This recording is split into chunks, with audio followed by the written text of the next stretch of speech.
of your insurance claims. We're the quickest cure whenever your glass breaks. Glass Rockers, Glass Rockers. Oh my God! Oh shit! We're going! Kick it out!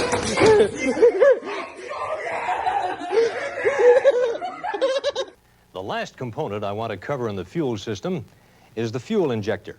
Obviously, I do a lot of business with this fucking sassy rascal, so go over to rustrepair.com, do some business with him as well. In this kit, I got the transfer pump filter kit, just a line basically, push lock fittings, etc., etc. Very good kit. It is very nice. Don't go on Facebook, by the way. Don't ask people that sell products what size fittings are. Like, they're obviously not going to fucking tell you. They invest money in buying all this stuff and keeping inventory. They're not going to say, oh, well, you know, it's a half-inch fucking JIC fitting with... Tip 1. How to search for an exact phrase or quote. With 13 inches of line. Don't do that shit. Just buy it. Anyway. Oh, and shipping is free on all Rust Repair stuff. Anyway, these injectors, so they're all BB code. Let's see. Just BB code injectors. Just beautiful. He did a great job. I was really worried because some people will just like take these things, blast them down with PB Blaster and say they're good to go. But real friggin' deal. Awesome. So I got all these. He puts the caps on them as well, so you know it's legit. Also got some return lines. All the fittings for on top of the injectors, all the clamps, etc., etc. So I got the 093 kit for the return lines, and I also have the naturally aspirated kit because I like to cobble together my own set. When I get to all the injectors and the pump in, I'll show you exactly how I run all my lines. So we'll start with this hole. Hopefully during the process you put a little anything basically from keeping shit from falling in there. The first thing you want to do is just, you know, take a peek in at threads, make sure they're all good. Then you're going to go down inside the hole. Now, this is going to be tricky because I don't know how I'm going to do this. All right, you can kind of see it. There you go. There's a seat down there that copper or brass washer sits on. Now, you want to make sure the seat is clean, and you want to make sure that little hole where the injector nozzle faces is clean as well. Sometimes when you rip the injectors out, the copper or brass little crush washer that sits at the bottom will remain down there. So you don't want to double install it. It's not going to be good for business. So just get yourself a spotlight, go down there, make sure there's no schmoo at the bottom of the seat. Sure, a copper or brass washer will just crush all the schmoo in there once you torque it down. Big 1-inch nut on there. But you don't want to take any chances. So yeah, I just use a standard little bottle brush. Go in there and just clean up everything real nice like. So for these, let's get into how to dress them and get them ready to put in. All right, so get yourself a nice blob of grease. Some people say you can use just about everything else. Everything else that's sticky, a little bit of elasticity.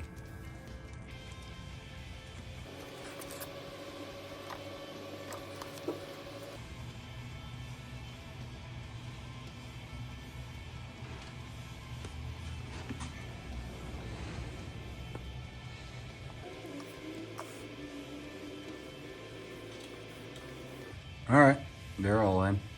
Happy day. Now that you've installed all your injectors, you're gonna wanna go back in there. Fuck, can't even fucking see it. 1-inch. 1-inch socket.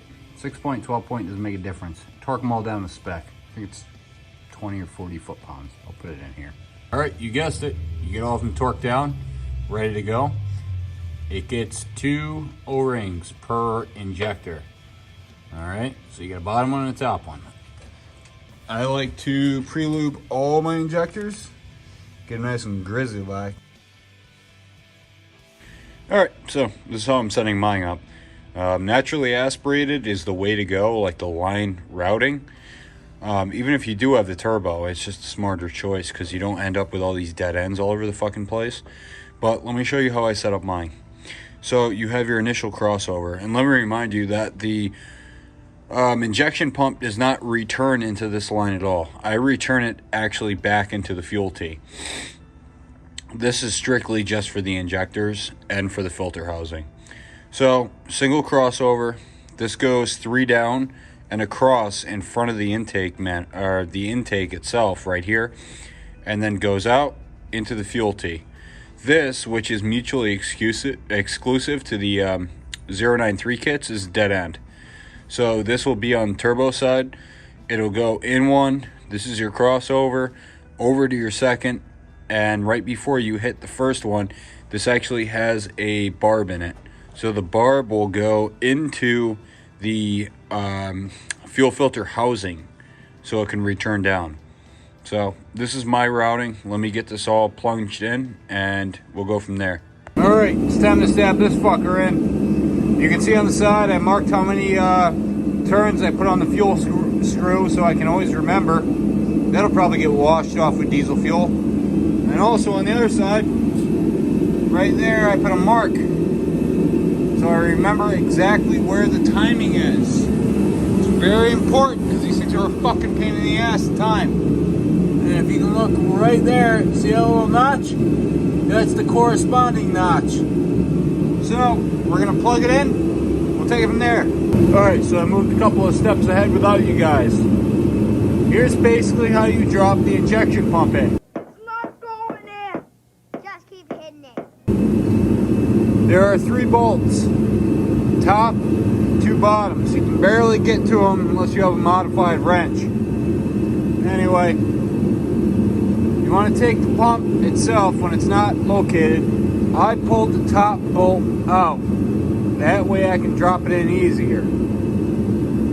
You're going to take the pump, you're going to take it from the top, bring it lines in, and slide the pump in. Now it is key that you pull the inspection plate off right here and make sure your alignment is good. Like I said in my previous clip, make sure your timing marks are on. You can adjust this later, but make sure it's damn close. Anyway, bring it in, hook it. I have a feed line that had to come off because this would hit the intake manifold itself. And then as you're dropping it in, you want to make sure that none of these guys hit any injectors and impede your ability to pull it in. Once the injector's in, you can put your inspection cover back in. This is actually a road draft tube because I'm not running a CDR valve back into the air loop. I don't really give a shit about that. There's 2 draft tubes. That's enough ventilation from the bottom end. Plus, this block doesn't have a shit ton of blow-by, so it doesn't matter. This is the injection pump return line. Yours might look a little different with just a nipple on there, and it might run into this guy right here where it's teed off. So yours will go like this into here. Mine does not go like that. I don't want the injection pump feeding into the injector lines. So mine runs here, down, and then back into that T. So the top half is the injectors, the bottom half goes to the injection pump. The filter housing return is also going to go into the return lines themselves via a T. All right, I got the back of the housing on. It's all heat wrapped, ready to go. Also underneath it, the glow plug controller, so the line that goes to the passenger side, I actually wrapped in heat wrap to keep the lines as cool as humanly possible because I don't want to have any preemptive melting. I also have the heat shield back here. All right, finally got our rockers and our push rods. Let's throw those in.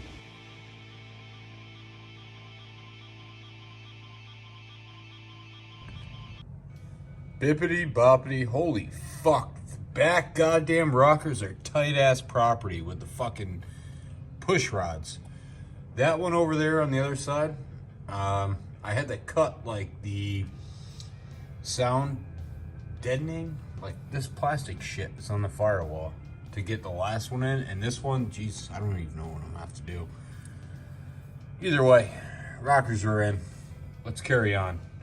Oh, real quick, when you install rockers, if you have ATF or any sort of assembly lube, these rock on this right here. It's like a cantilever. So lube those up, pre-lube them, because the first couple of seconds of starting, they're going to be dry if you like pull them out of the box. Make sure all the pivot points for the push rods are lubed up, and the heads on all the valves are lubed up, because I actually just bought a set, believe it or not, like a used set. Yeah, there you go. And that is a fucking dry run if I ever seen one. How do you like that? I've never seen a rocker that bad ever in my life. I've installed heavy springs, high RPM motors. This is the worst one I've ever seen. The galling on it is fucking incredible. Anyway, pre-lube required. All right, so rockers, push rods, etc., pretty much in. A couple more nuts and bolts, button it up, and then we'll start cranking and get this thing fired. All right, so this is how we're gonna bleed this system. It's real simple if you follow these principles. So air is compressible, fluid is not. So we have to get as much air out of the system as possible. Also, there are rotating parts, i.e. the injection pump. So we have to make sure they're lubricated in the process of spinning with air in the system. So I leave the filter off temporarily, and I'm gonna put a cup underneath it. I'm gonna crank it basically until fluid starts coming out. I'm going to pre-fill the filter in the meantime, pre-fill the line. The injection pump already has fluid inside of it, just a smidge, but it's basically like, I don't know, maybe like 2 tablespoons full of diesel mixed in with a little bit of ATF for lubrication property. So for the minute and a half it's going to be spinning to prime everything, it's not going to run dry and destroy the pump. The lines themselves already have air in them. There's not a whole lot you can do to kind of cut that situation down. So we cracked all of these guys for the injection. Those are all 5/8, and as soon as fuel starts bleeding through the system, through the injection pump and into the lines, there's not a whole lot we can do. So we'll crank it until we get fluid coming out of that thread right there, or that thread might be a feed. Well, either way, until fluid starts coming out of there. Then we know our mechanical lift pump is working and it has fluid in the system. We'll pre-fill the filter right there. That way it doesn't have to fill an entire filter and crank on this thing for God knows how fucking long. The line will have fluid in it. It'll push the air and all the shit through the pump. Then the air and shit that's been pushed through the pump will go out to the injection lines. As they're cracked, air and spurts of fluid will come out, and as fluid starts coming out, we'll tension up the lines. The function of each part has been explained, but it should be remembered that the pump is a very complex mechanism. Proper maintenance of injection equipment is of utmost importance. All right, so first things first, before we try to start it, there's 2 things I like to check. Number 1 is make sure if you're in cold climates like me and you run 2 batteries that they're fully charged, because you're gonna need a lot of cranking to get the fuel circulating and everything you need to do. So make sure you got a positive charge, because the worst thing to do is button all this stuff up and then figure out that you got 2 dead batteries. Second thing, you're gonna go in the cab, you're gonna cycle the key onto the start position.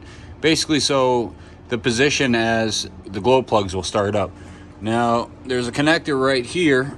So connector 1, connector 2, the sideways guy, you're gonna wanna unplug that. Now, when you unplug that, you should hear a click. All right, so if you listen closely, you'll hear it.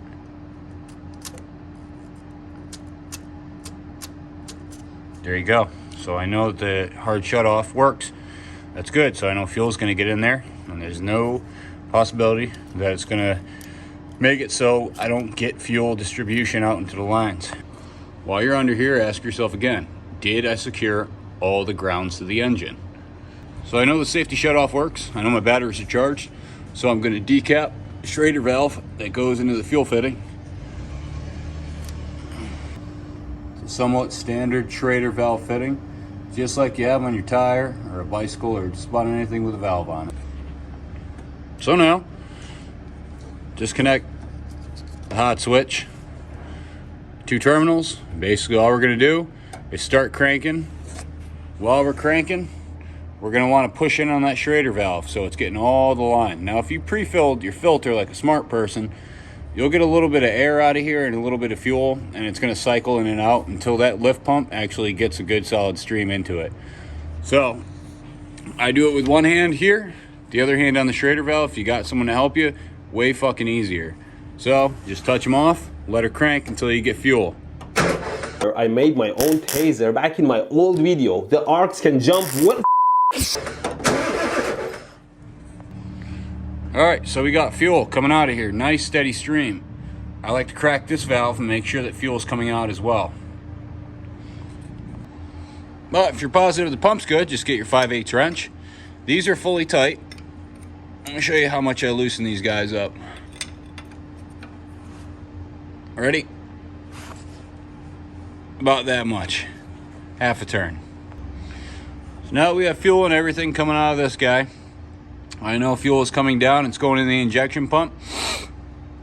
The one thing I don't want is injector pump lock. I don't want air to get trapped in here. One way to check, if you're afraid that you're not getting fuel to the lines, so you can take the return off. This is a little check valve in here that'll allow fuel to come out, not go back in, because fuel will be rushing out of this line as soon as you cut it. All right, so because this is a high pressure, low volume pump, when you crack these guys or take the line off completely from the injector, don't think it's gonna come spraying out. This is a perfectly fine injection pump. It's reconditioned, and the most you get is a couple of drops, you know, not a whole lot. So don't expect it to come squirting out. And if it's not coming squirting out, don't think there's something wrong here. So just loosen all these guys up. Give it a couple cranks, like dry cranking it, and then slowly start to tighten them down. So now we've got a little bit of fuel coming on each one of these. We're gonna try to actually fire it, see if she'll start up.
Now that you got her started, she's running good, everything's bled.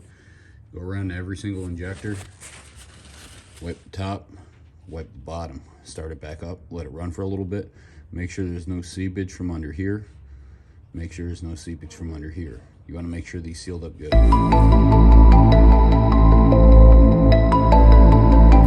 So as always, I hope this helped out. If you have any questions or comments, be sure to add a comment.